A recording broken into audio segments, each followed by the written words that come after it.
مہینے کے اندر، اس تاریخ کے اندر بہت سارے لوگ ایسے تھے جو گزشتہ سال، پچھلے سال ہمارے درمیان موجود تھے اور اب ہمارے درمیان موجود نہیں ہیں۔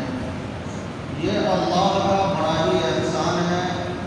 جو زندگی ہمیں مل رہی ہے، جو وقت مل رہا ہے، یہ اللہ کا فضل و کرم ہے۔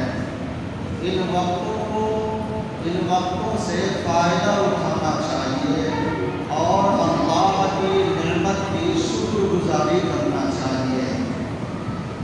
یہ مہینہ جو ہمارے اوپر سایہ فگن ہے، ہم میں کا ہر شخص یہ جانتا ہے کہ یہ محرم الحرام کا مہینہ ہے۔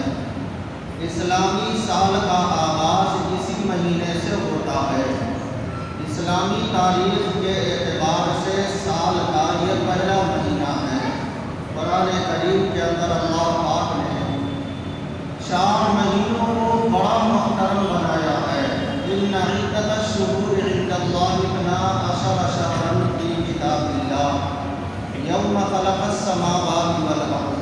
پروردگار عالم نے فرمایا کہ جس دن اللہ پاک نے آسمان اور زمین کی تخلیق کی، اسی دن اللہ نے سال کے 12 مہینے بنائے اور ان 12 مہینوں میں سے 4 مہینہ محترم ہیں، بڑی فضیلت والے ہیں۔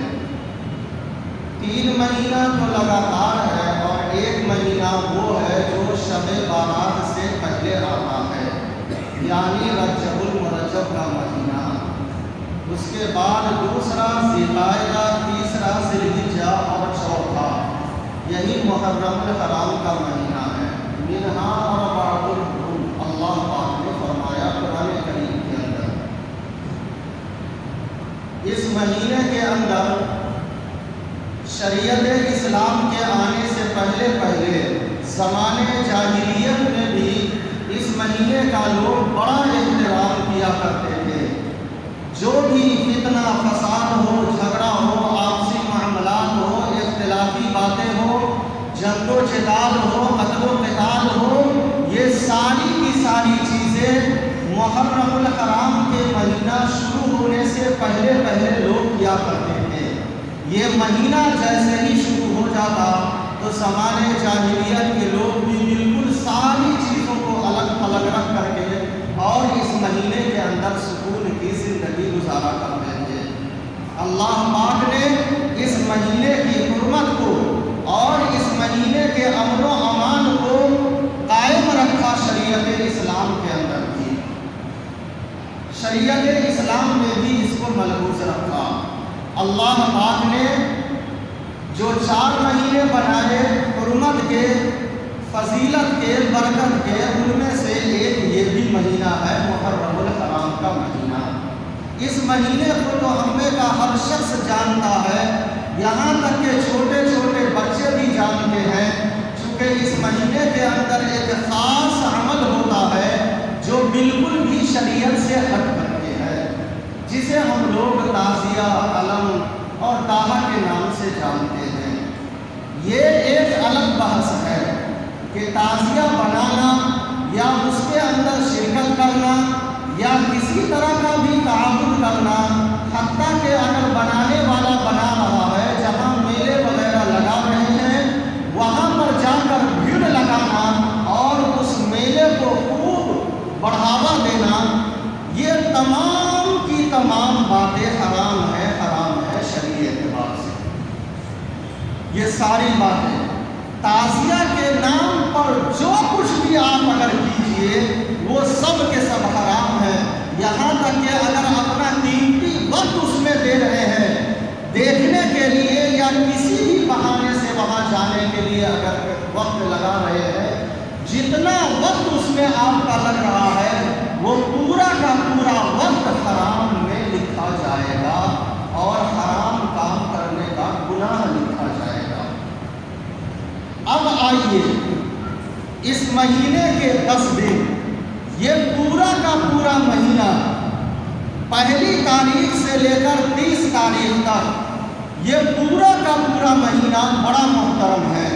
عام طور پر لوگوں کے زیادہ سے زیادہ پہلی تاریخ سے لے کر کے 10ویں محرم تک لوگ عبادت بھی شروع کر دیتے ہیں، روزے کا اہتمام بھی کر لیتے ہیں۔ خاص کر کے عورتوں کے اندر یہ بات چلی ہوئی ہے کہ اس مہینے کا بلکہ شروع کے 10 دن کا روزہ بڑی اہمیت کا حامل ہے، اور بعض عورتیں تو اس کو بالکل فرض سمجھ کر کے پہلی تاریخ سے لے کر کے 10 تک کا روزہ بھی رکھتی ہے۔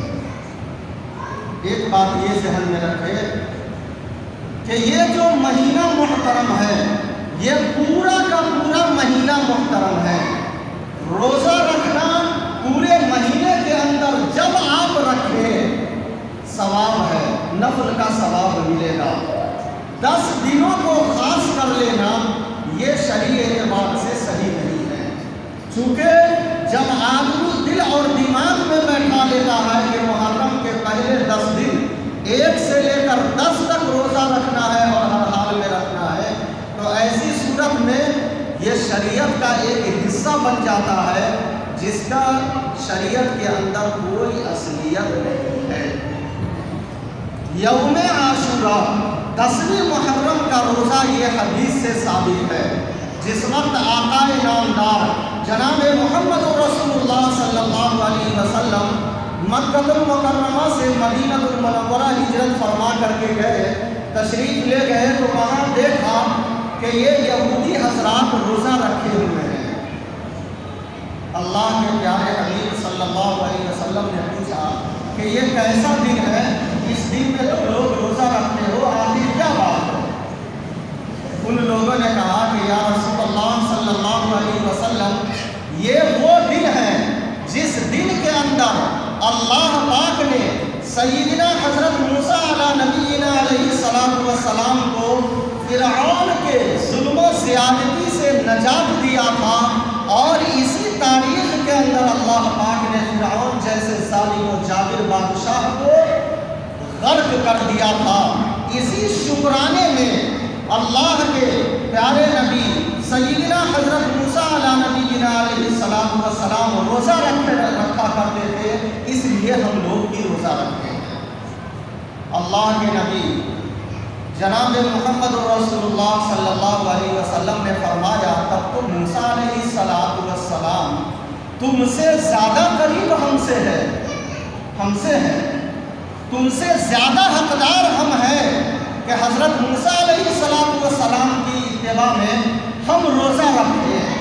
چنانچہ اللہ کے پیارے حبیب صلی اللہ علیہ وسلم نے خود بھی روزہ رکھا اور صحابہ کرام کو بھی روزہ رکھنے کا حکم دیا۔ 10ویں محرم کا روزہ 1 سال کو روزہ رکھ دیا گیا، صرف ایک روزہ 10ویں محرم کا۔ صحابہ کرام رضوان اللہ تعالیٰ علیہم اجمعین نے فرمایا کہ یا رسول اللہ صلی اللہ علیہ وسلم، اگر ایک روزہ رکھتے ہیں تو یہ یہودی نصرانیوں سے مشابہت ہوگی، اور شریعت نے دوسروں کی مشابہت سے منع فرمایا ہے۔ اللہ کے پیارے حبیب صلی اللہ علیہ وسلم نے فرمایا کہ اگر آئندہ سال میں زندہ رہا تو میں 2 روزے رکھوں گا، یعنی 10 کے ساتھ 1 روزہ اور ملاؤں گا، 9 تاریخ کا بھی روزہ رکھوں گا۔ لیکن اس کی نوبت نہیں آئی۔ اگلا سال آنے سے پہلے اللہ کے پیارے حبیب جناب محمد رسول اللہ صلی اللہ علیہ وسلم اپنے محبوب حبیبی پروردگار عالم سے جا ملے۔ حدیث کے اندر یہ بات لکھی ہوئی ہے، اس لیے محرم الحرام کا روزہ